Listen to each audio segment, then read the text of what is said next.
It started on an ordinary Thursday afternoon. I'd spent the morning doing what I always did, tidying rooms, folding laundry warm from the dryer, preparing a rich chicken soup for dinner. My grandson Daniel usually came home by 3 o'clock, but today the school had called to say he'd be staying late to finish a project with his teacher.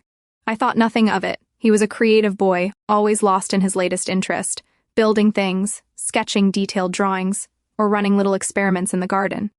Still, I felt a quiet curiosity, knowing I'd have the house to myself a bit longer. When he finally walked through the door, golden afternoon sunlight was already streaming through the windows, casting long shadows across the wooden floors. He gripped his backpack like it held something fragile, his face flushed from running across the parking lot. "Grandma," he said with an uncertain pause in his voice, "can I stay here a while? There's something I really need to tell you." The way he spoke, so careful, so hesitant, made me stop what I was doing and simply look at him. There was something different in his expression, a mixture of hope and nervousness I couldn't quite place. I gestured toward the comfortable chair by the window. "Of course, sweetheart. Take all the time you need. I'm right here." We settled into our familiar spot where afternoon light filtered through the curtains, making dust particles float like tiny stars. The air carried the savory smell of soup and the comforting scent of old books and well-loved furniture. Daniel fidgeted with his backpack zipper before finally meeting my eyes. "Grandma, I realized something. Something important about you and me." He paused, gathering courage. "You always make me feel like I matter. Even when everything feels hard or when I mess up, you help me feel like I have a place in this world." My heart swelled. I hadn't expected these words, not from someone so young, yet speaking with such honesty. I reached across and covered his small hand with mine. "Daniel, that's one of the most beautiful things anyone has ever said to me. You do matter to me, more than I can ever express. I'm so proud of the person you're becoming." His smile emerged slowly, genuine and bright. We sat together in comfortable silence, hands joined, letting the peaceful moment surround us. There was an intimacy to it, a recognition of something deep and lasting between us that needed no explanation. It simply was. When he finally headed home, I walked him to the door and watched his small figure disappear down the sidewalk as twilight began to settle, returning inside to the soft lamplight and lingering smell of dinner. I felt blessed by something I couldn't quite name. It was a moment of true connection, a reminder of how deeply we can touch each other's lives with simple presence and acceptance. That evening, I kept returning to his words. They weren't just gratitude, they were a reflection of something I sometimes forgot about myself: the importance of truly seeing another person, of making them feel they matter. I understood then that these quiet, unexpected moments often carry the greatest power to transform us. The next afternoon, Daniel appeared at my door again, lingering on the porch with his backpack still on his shoulders. "Grandma," he said softly, "can I tell you something else?" I welcomed him inside with open arms. "Always, sweetheart. You know that." He perched on the edge of the couch, fingers nervously working the strap of his backpack. "Yesterday, when I said you make me feel like I belong, I've been thinking about it. Sometimes at school I feel invisible, like I disappear into the background. But here with you, I'm not invisible. You actually see me." His voice wavered slightly, and I immediately placed my hand over his. "Daniel, I do see you. Every part. The clever parts, the quiet parts, the parts you're still discovering. You could never be invisible to me." He studied our clasped hands, absorbing my words like thirsty earth receiving rain. I realized the setting itself, the warm room, the fading daylight, the peaceful atmosphere, was part of what made this possible. It created a safe space where two hearts separated by decades but united in need could meet fully. For the next hour we talked, first about lighter things: his difficult homework, the comic book he was reading, the science experiment he wanted to try. Then gradually he began sharing heavier concerns. Moments of being overlooked by classmates. Times he felt too shy to speak up. Worries he hadn't even told his parents. I listened without interrupting, letting him know that every feeling mattered and deserved space to exist. "Grandma," he said at one point, looking up with earnest eyes, "I think I really like being here with you."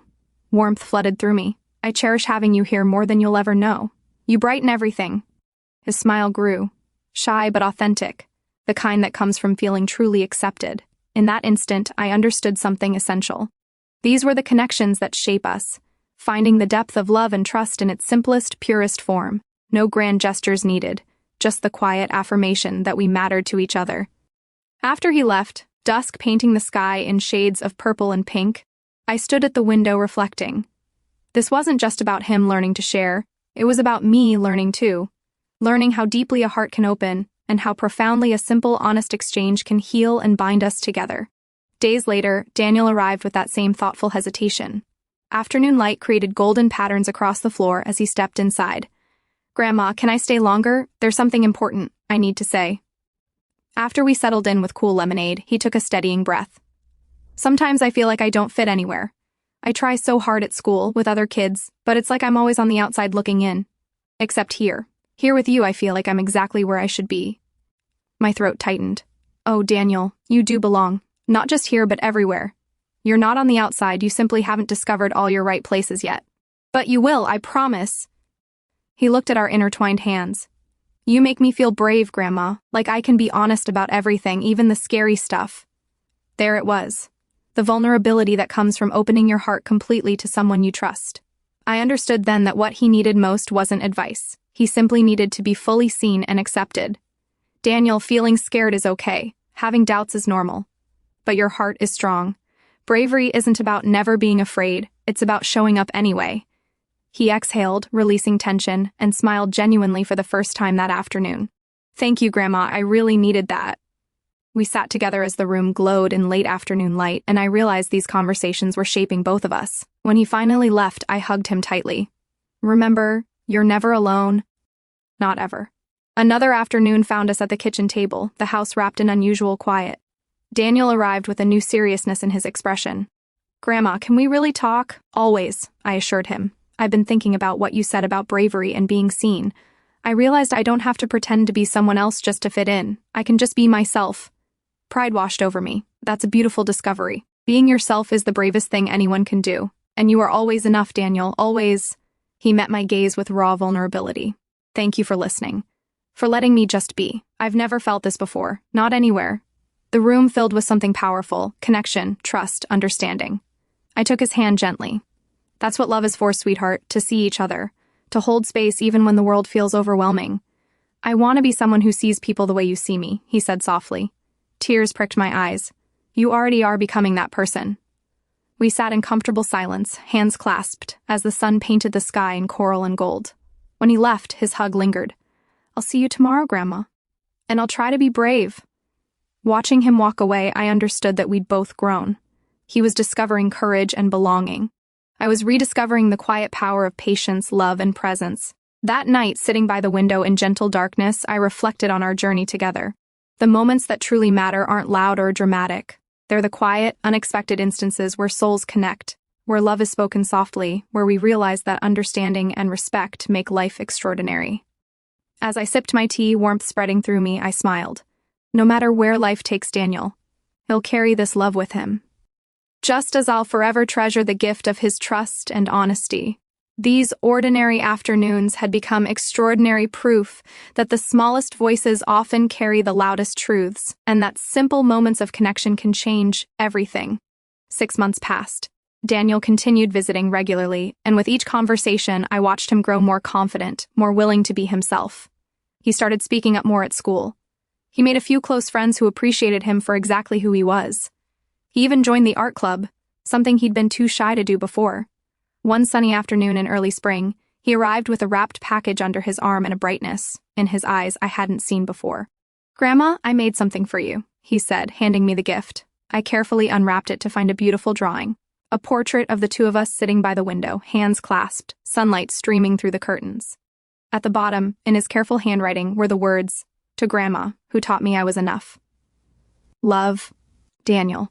Tears streamed down my face as I pulled him into a tight embrace. "It's perfect. You're perfect." He hugged me back, no longer the nervous, uncertain boy who'd first come to me seeking validation. He was becoming confident, kind, and deeply compassionate, qualities that would serve him well throughout his life. "Grandma," he said, pulling back to look at me, "I want you to know something. When I felt invisible everywhere else, you saw me. When I didn't believe in myself, you believed in me. You gave me something I'll carry forever, the gift of knowing I matter." I cupped his face in my hands. "And you gave me something precious too. You reminded me that the most important thing we can do for each other is simply be present. To listen. To see. To love without conditions." We stood there in the golden afternoon light, two people bound by love and mutual respect, forever changed by the simple act of truly seeing each other. As Daniel walked home that evening, I hung his drawing on the wall where I could see it every day.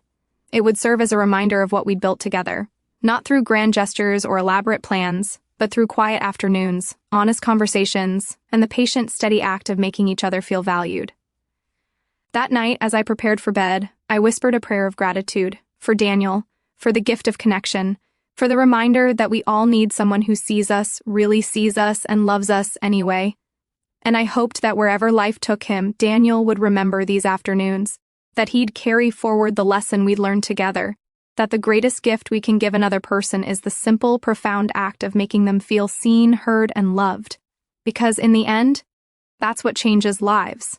Not grand speeches or dramatic moments, but the quiet, steady reassurance that you matter, that you're enough, and that you're never alone. And that gift, that beautiful, transformative gift, is something we can all give, if we're willing to slow down, listen deeply, and truly see the precious souls standing before us.